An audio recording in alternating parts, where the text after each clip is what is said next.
আপনাদের যে সড়কটা হয়েছে এটার প্রতিক্রিয়া নিয়ে বিভিন্ন জায়গায় কথাবার্তা হচ্ছিল, সেটা দেখা।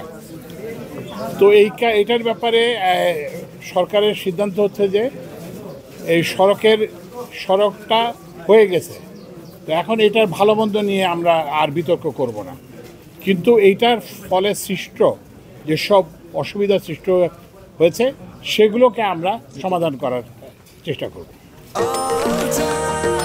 নিশ্চিন্তে খান স্বাস্থ্যকর অল টাইম পান, অল টাইম হেলদি লাইফ।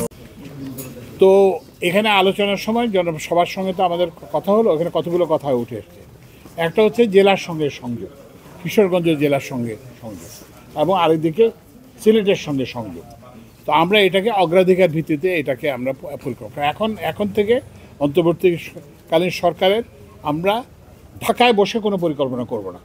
আমরা মানুষের সাথে কথা বলে মানুষ যেটা চায়, মানুষ যেটা প্রয়োজন বোধ করে সেটাই করব। আরেকটা কথা আসছে যে বন্যা এখানে দীর্ঘায়িত হচ্ছে, সময় বেশি হচ্ছে।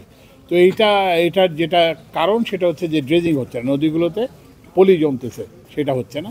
তো সেজন্য আমরা ড্রেজিংয়ের জন্য আমরা ইয়ের সঙ্গে কথা বলেছি, পানি সম্পদ সচিবের সাথে কথা বলেছি, এবং পানি সম্পদ মন্ত্রণালয়ের কর্মকর্তারা এখানে শুনেছেন। তো এইটার ব্যাপারেও ব্যবস্থা নেওয়া হবে।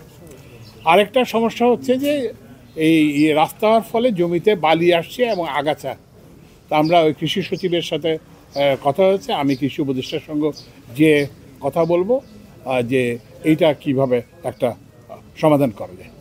আর একটা সনাতন ধর্মাবলম্বী ভাইদের কাছ থেকে একটা দাবি এসেছিল যে ওনাদের একটা শ্মশানে ওনারা করতে চান, এই যে যাতে ইলেকট্রিক্যাল ইনসিনারেটর বসাতে চান দাহ করার জন্য, এবং এই জন্য যে বিদ্যুতের লোড প্রয়োজন, আমি এটা নির্দেশ দিয়েছি কিশোরগঞ্জ পল্লী বিদ্যুৎ সমিতিকে।